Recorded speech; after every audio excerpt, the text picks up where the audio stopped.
You know what? Fine. So long, suckers!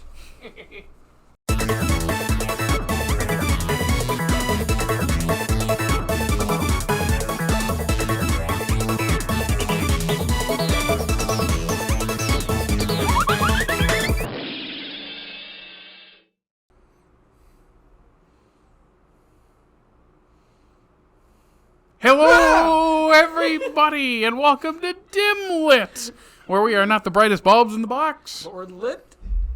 As dope. This is a podcast where we talk about Pixar movies because why not? Shut up. And today's episode, we're now in 2009, and we are discussing Up. Yep, just one word, Up. The Up yours. There is an exclamation point in there. No, he's not. No, he's not. No, he's not. Sure. Yep. Okay. The one with the exclamation point is a Ken Russell movie, I think. Let me see. Or you could pronounce. Yes, it is. You could also. No, not Ken Russell. Russ Meyer. Which is very different from Pixar. Anyway, so Up, again, 2009, made a ton of money. Very popular. A lot of people love it. Very quotable. Just one of those massive hits for Pixar. The second animated movie ever to be nominated for Best Picture. The first one being Beauty and the Beast. And the only other one is Toy Story 3, which is going to be next week. Wow, I didn't realize the two So, yeah. back to back. That's kind of interesting. So Up is a very big deal. Can What? I skip that one? No. Did Dickey set a precedent that we can all skip one? Oh my No. God! You missed No, one movie. Dickey doesn't know You how missed to one movie. Yeah, because we said watch every single one. And you're like, but I've already seen it so many times. I already know it. It's not about knowing it. It's about reevaluating it. year. It's about reevaluating it now in the context of this. Well, you know, I reevaluated Up. You didn't watch it, did you? I did. I watched it this morning. Yesterday. It's Today. sad, isn't it? Yeah, man. Because it's not as good as what I thought it You was. cry at everything. Well, the second half isn't as good. I do cry at everything, but no, I like. I'm watching. I'm literally crying. Like, So it was hard. let's get into it. Yeah. All right, without further ado, Up. Carl Fredricksen, an aging curmudgeon, has found himself. Oops. Maybe I was projecting. Oh boy, That's Freudian not a- slip there. That's not a typo. He's right. It's a Freudian. I think I'm projecting a little bit. Has found himself Does that living make on the.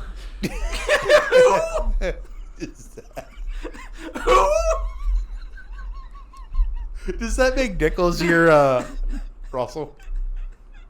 I'm gonna skip it. Living on the last property in the middle of a big city, holding on dearly to the memory of his late wife Ellie, Carl attaches a gazillion balloons to his quaint little abode and flies away for the adventure he never got. You know, Is that someone an exact- somewhere has counted how many balloons I was that going to say, is is. that an exact number for the amount of balloons that are on the house? 1 gazillion. They're connected with ropes too, not just strings, ropes. Okay, and really quick, I know this is an absolute nitpick, but are you telling me the physics don't make When sense? have physics ever been a thing for Pixar? I know They haven't. had sentient cars. I know When did this. physics continue, Jared? We're just gonna But move Jared, past it. but okay, Continue. no, cars isn't as much as the physics. Like this is wrong. Like listen. They were in the house, and the house went up, and somehow. Hence the name of the movie. Thank you. Why didn't it It's- rip the... It's attached to the fireplace thing. Why didn't that get ripped out of the floorboard? That Because it's holding up a house? Or my question is, once they're out of the house, how is it that their weight is what holds it down after their weight could not hold it down with the balloon? Like, do you see the issues? Do you see? What are you talking about? Their weight? What? Once they get to the falls, once they get Yeah, they get knocked out of the house. How is the house being held down? They're holding it. Why is the house not being held down from them being inside Because of it? they've and lost them a lot of holding it? balloons by that point in the movie. Yeah, they've lost a lot That's of the helium. reason why it's slowly that's the reason going why, down. yeah. That's a whole time. Like, That's- continue, I Jared. guess. Just Okay. move Oh, right that was through it. that was it.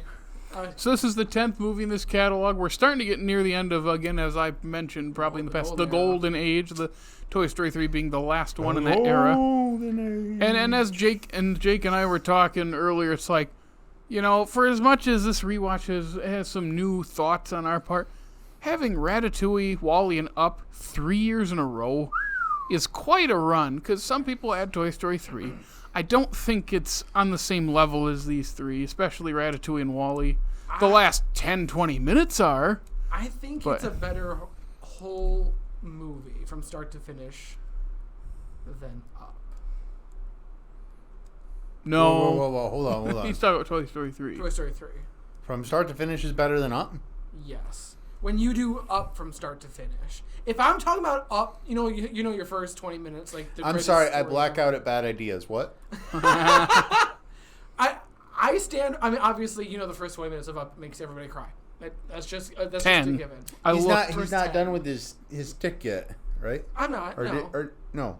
Are you done introducing? Yeah, it? go ahead. Yeah, I'm done. Sorry. Go Okay. ahead. I didn't mean to jump right in to cut you off, but I just. It's okay. I've been cut off by bad ideas before.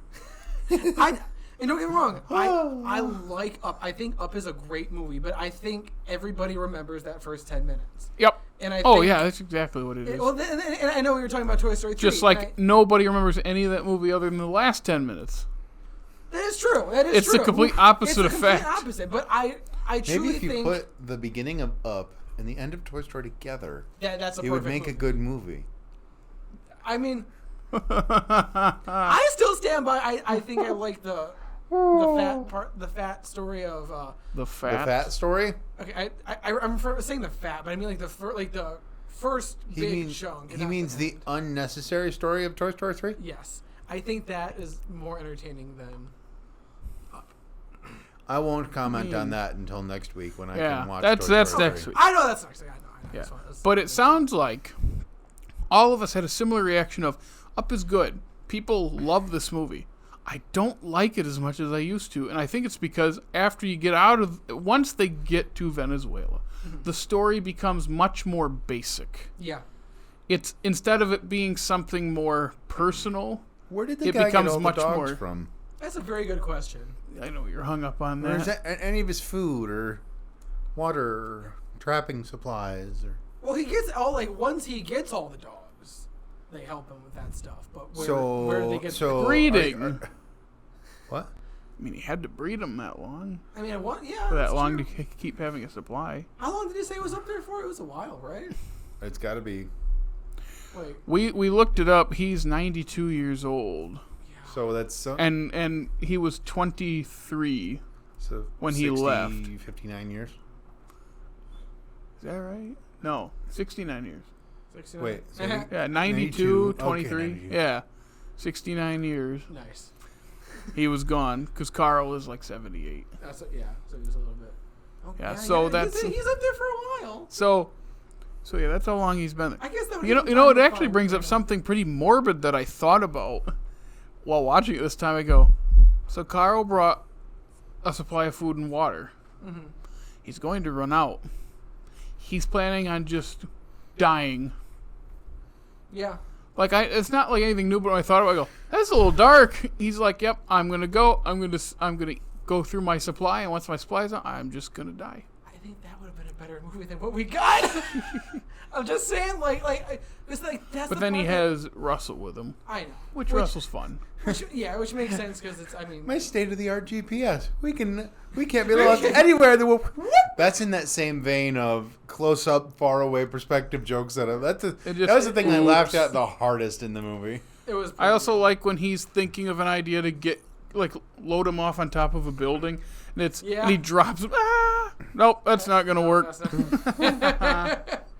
It almost worked out. It was so close. I might drop the kid maybe. Ed Asner was perfect. He's Rest in peace. fantastic.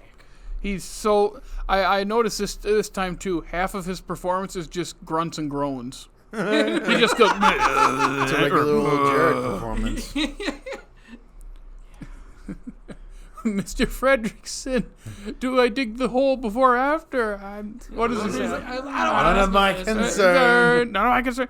It's before. I know that he pulls the ear. Please let me in. No. No. He shuts the door. Yeah. But he's great character. just the way he's introduced, we'll talk about it in a second probably, but just all that, and then it's like, yeah, I'd be a grumpy old 78-year-old man too. Oh yeah. Well, listen, at that point in your life, you can do whatever the heck you want. Absolutely. Being married to one of the people that takes care of those old people, no, you can't. Okay, maybe not, whatever, but you know, like you've lived that long, you can enjoy the majority of whatever you want to do. Except assault people with your Well, with your yeah, walker. yeah. When maybe That When was he hit brutal. That was more brutal than I remember it being. I remember the first time I saw it, I go, is that blood in a Pixar movie? I don't remember blood in a Pixar movie. Because you see it. It's right there on the guy's head, and he's holding it, and oof. Yeah, poor guy. He was just trying to fix it. I know. It's like, no, just. Oh, he had to blow up all those balloons overnight. That's a very like. Just really, helium tanks. I know, but That's still, what I'm that saying, many like, balloons. I appreciate the visuals and how cool it is. Like it's going by balloons, but The movie. it's not exactly believable. It's that stuff that doesn't bug me because it's like it's supposed to be for fun. I know it is, Yeah, but it stops being fun once he goes down onto the rock. Yeah. Or sorry, the pile of rocks. Yeah. When they're outside the house and they can't get back up, that's all he does. Half his performance is just making noises. He does such a good job at it, though. He really does. It's interesting though too because throughout the movie, okay, this is the way I perceive it. It might not be right. Looking at Jared because he will certainly correct me.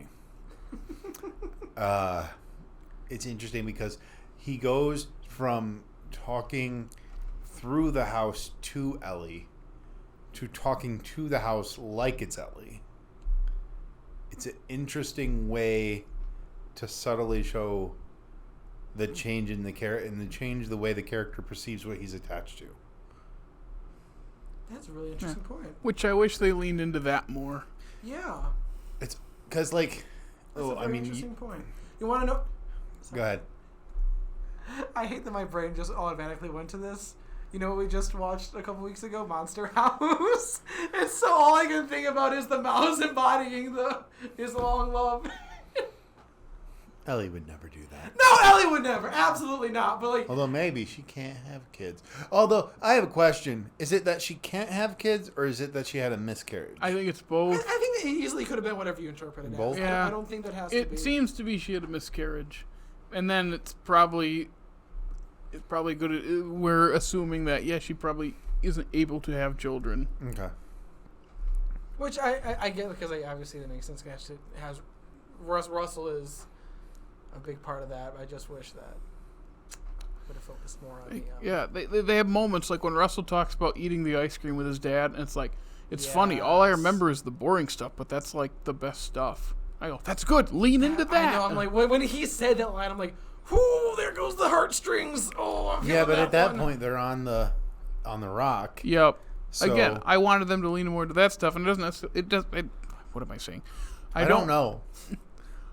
More of that stuff in any context. If they were doing this whole journey thing, less of the Kevin and Munt stuff and more of the relationship between Carl and Russell, where it's like this is supposed to be like a kid that he never had, while also kind of like learning to, because he's kind of a recluse. And also Doug can Connect to be there people. too, because Doug is awesome. Doug. I found Doug entertaining. He was good in not portions, in doses. Like I like Doug in small doses. I think he worked really, really well.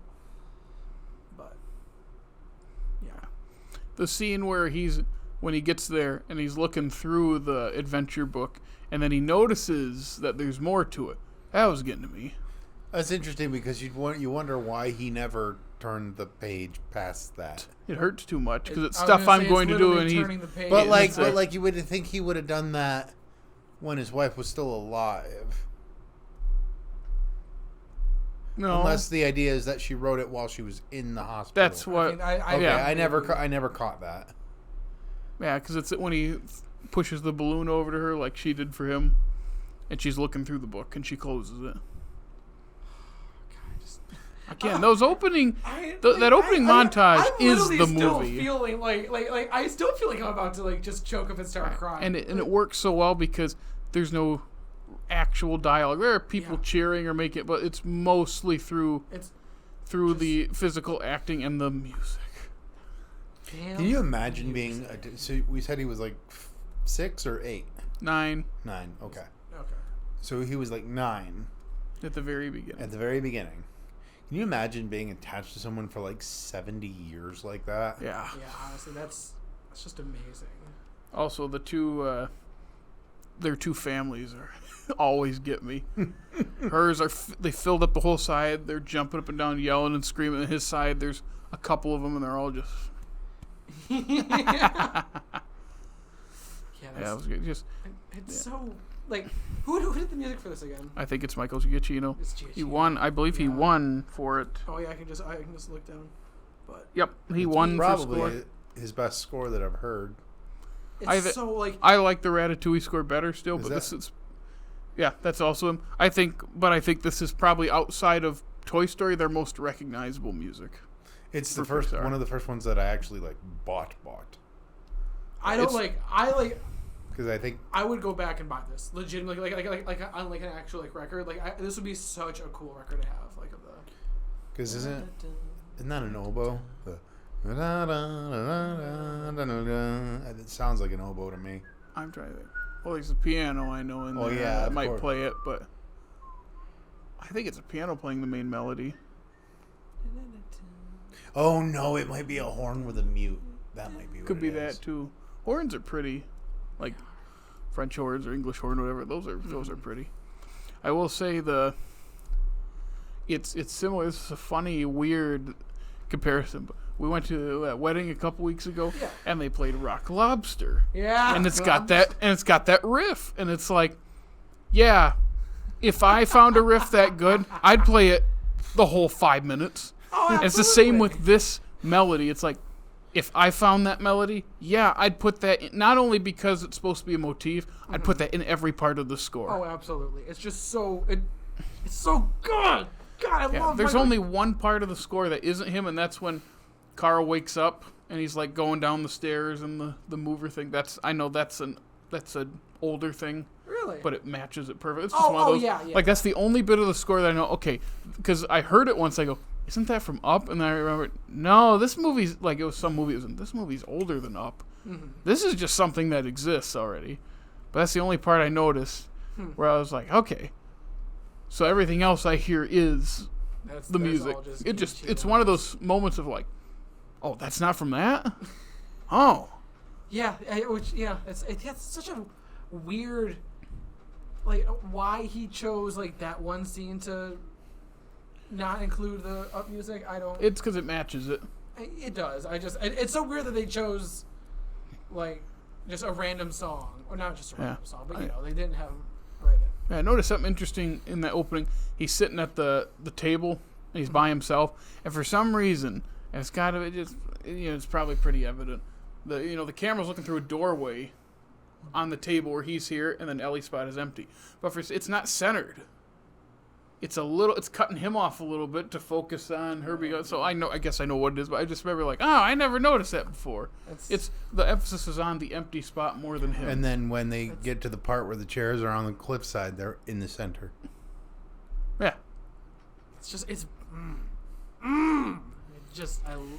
one of the things. It is a good movie with a lot of good things, and the second half of the movie is good. It's fun. It's just it sets up. It's not as good. I don't think that this movie needed a villain. Per No. se. Yes, you're right.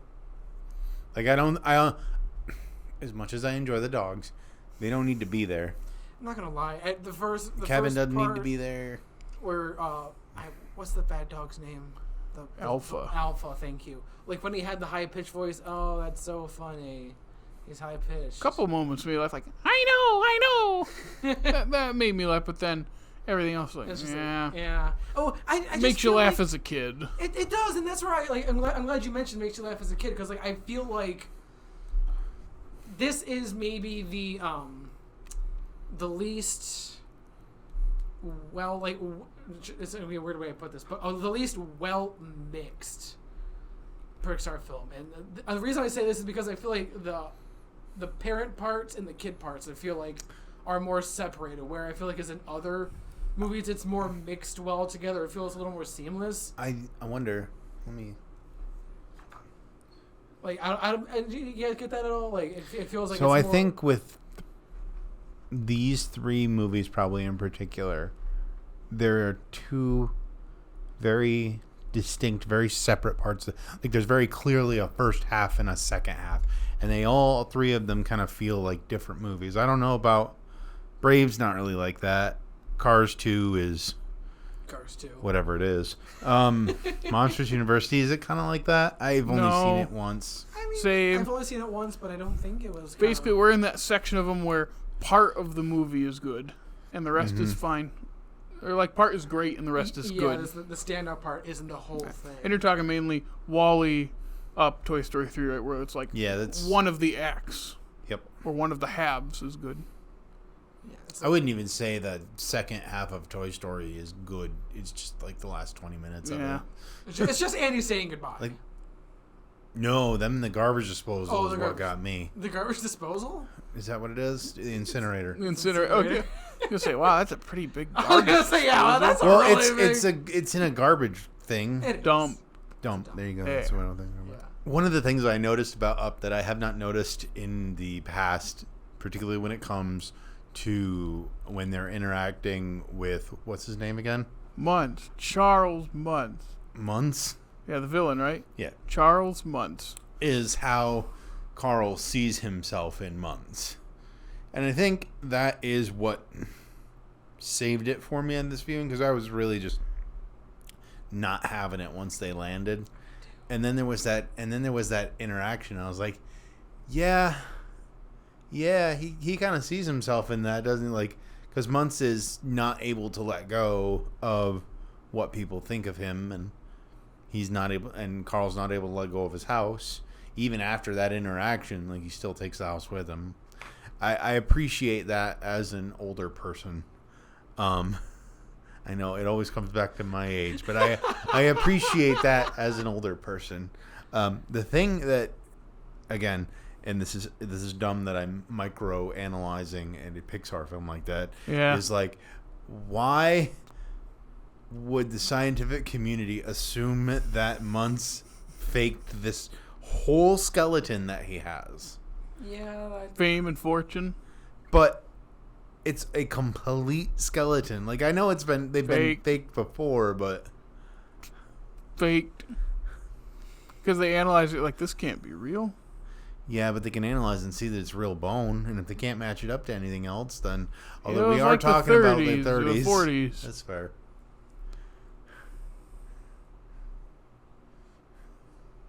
Anyone have anything else to say about it's one of those things where I feel like we talk about the opening, we talk about the change and the music, and that's kind of it. Yeah. It's just kind of, it leaves you with enough, but it's kind of one of those like, yeah, I don't need to talk about this anymore. I kind of got everything I needed. Yeah, it's everything that I love about it comes from the beginning half of it. So, what is it? He grabs the megaphone from the Ham character and goes, "Take a bath, hippie." Yeah. You in the suit. Yeah, you take a bath, hippie. I am not with him. I also love when Ellie, when their kids pops her in, "Hey, kid." Ah! Then he punches himself in the face. He has that high-pitched squeal. Dickey could replicate it. No, it was really high-pitched. We probably have to, like, tickle you to get you to go that high. Yeah, okay. Do it, Jared. Tickle him. Don't you dare. Tickle him. I'm going to get you. You're stab me. We will stab you. But he just, that maybe, it's one of those things where, like, Ellie is such a great character, and we don't see that much of her, and we only hear her as a kid. It's just one of those things where I understand it's Carl's perspective, but it's like, man, like, what a great... It tells you something when you can get that much out of a character and see how great they are when you don't see that much of them, like less than 10 minutes screen time. It's just really, really impressive how much they can push forward about just one person. And what I think what makes her stand out is the impact that she left on Carl. Like, that she had to be that great of a person to, like, obviously leave him.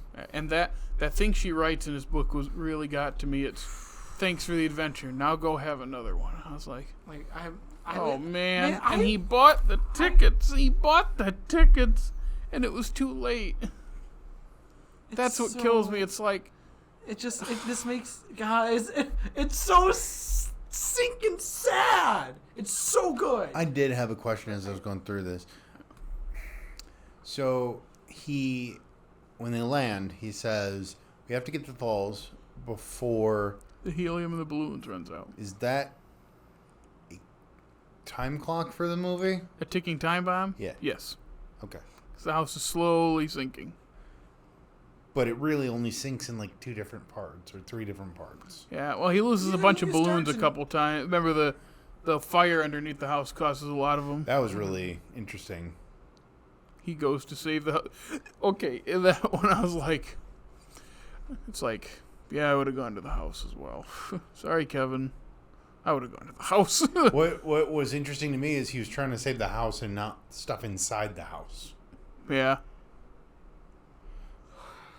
Yeah, it doesn't really make as much sense. I feel like I would have went to save everything that's inside of it, but... Well, I mean, at least I a get picture it. of my, Well, he's trying to get the house to the falls. Yeah. And again, the scene of him gutting that house is good. I wish they leaned into it more, building up to that, because then it would have felt more earned as like he's holding on to things. Mm-hmm. And so he should come to this realization of, I can't get off the ground. I need this stuff, but of course I can't. There's just a bunch of stuff in here. And then when you have the scene of him willing out, I think it feels better when you've been building to that moment of, he just can't let go, and now he's finally letting go. Mm-hmm. And then the cherry on top is, after the day is saved, Muntz falls to a terrifying death, and he looks and sees the house just disappear into the cloud. Great shot. Dude, that was really cool. And it's like, I wanted more of that. I did have a question. Well, not a question. I did wonder about that when Muntz falls. He falls with balloons. Like 3. Yes, but clearly, as 3 or 4 of them held up Russell on a leaf blower. I wonder if there were. I was saying the physics of this. I wonder if originally, like, they had him being saved by the balloons, and just kind of cut it for time, or didn't feel they needed to. Oh, that's interesting. Yeah, because he has balloons on him, and it's not like. Well, I guess I can't say it's not like Disney to kill someone like that, but. How many times do you think kids tried flying away with helium balloons after this movie? I don't know, Dickey. How many times did you try? He was too busy huffing. He's like, I don't need to float away like this. See. Have a great guy. Helium. No, better. He takes a second huff, and he's talking so high pitched. The only person being squeamish in the room was my dog. Your dog. All the way from Warren to your house. Oh, yeah. It reaches all the way across. My dog's the not state in of Warren. Michigan. No, he was in Warren when he would have been doing that. Okay. That's what I'm saying, yeah. But my voice reached all across the state of Michigan. Yeah. All across the world. I can't do the helium voice. It's Ugh. Do we have anything else about Up? On that note, no, I can't. I'm good. I'm good, too. Alrighty. So that was Up. We go to the... Wait, that was the... what's up? Thank you. Doc. We go...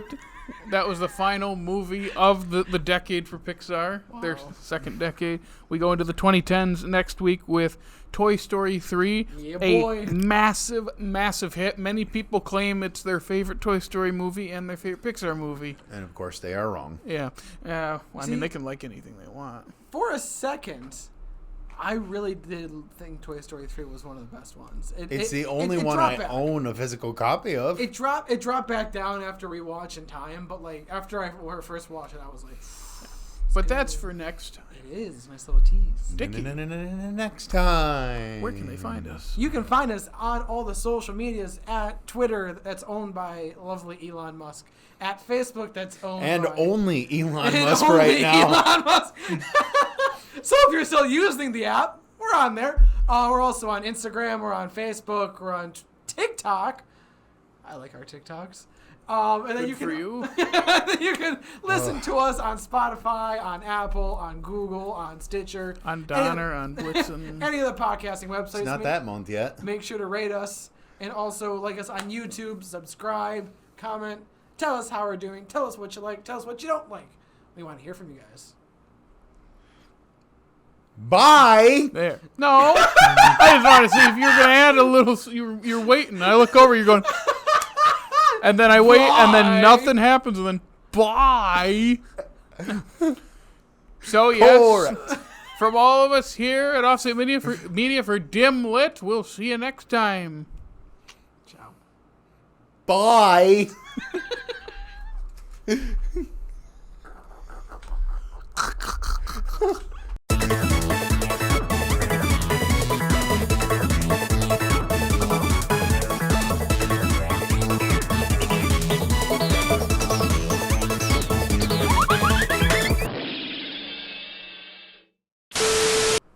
You know what? Fine. See ya, suckers.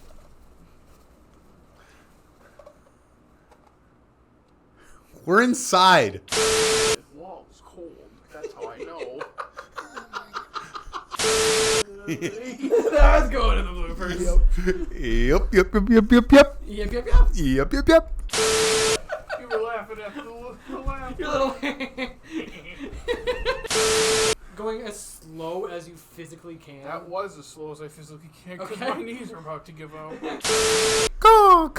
Roar! Get them binders. Get them binders. Boo! I love messing things up. I like circles. Oh, but you do. Do you? Your face is a charger. This guy works for the news.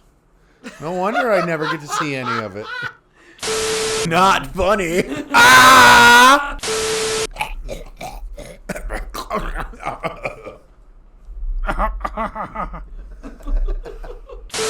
You. Wah! You're good at falling too over your words.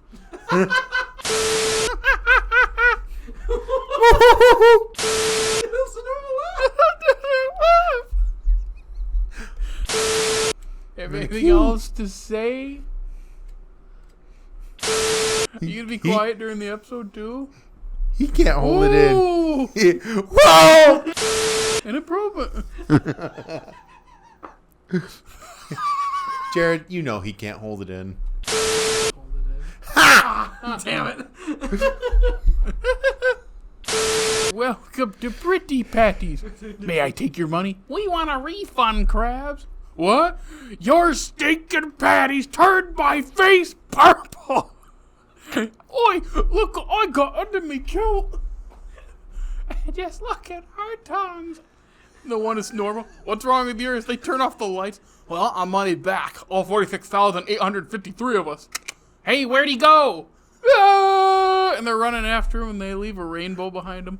He gets to the building. It's locked key. Where's my key? That's SpongeBob. SpongeBob, let me in. Let me in. And SpongeBob has the two pickles. He's going in his ears, and he's getting chased outside, and the episode ends.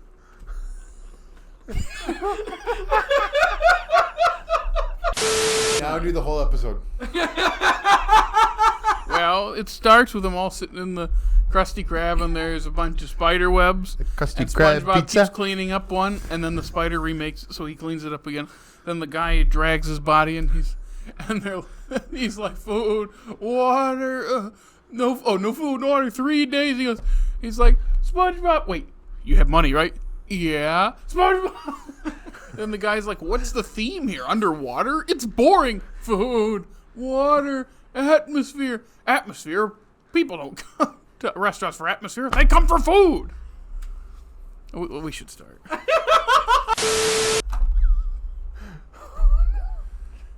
What are you laughing at now? You! The Krusty Krab pizza is the pizza for you and me. Positively. The Krusty Yeah, pizza. It's a pizza for you and me.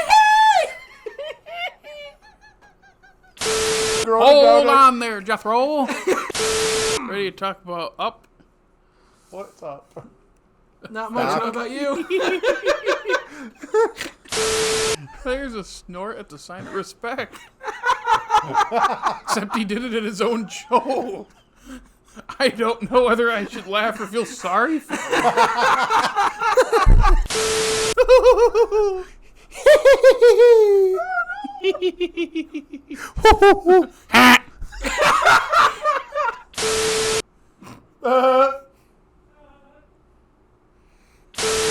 I'm not prepared for that one.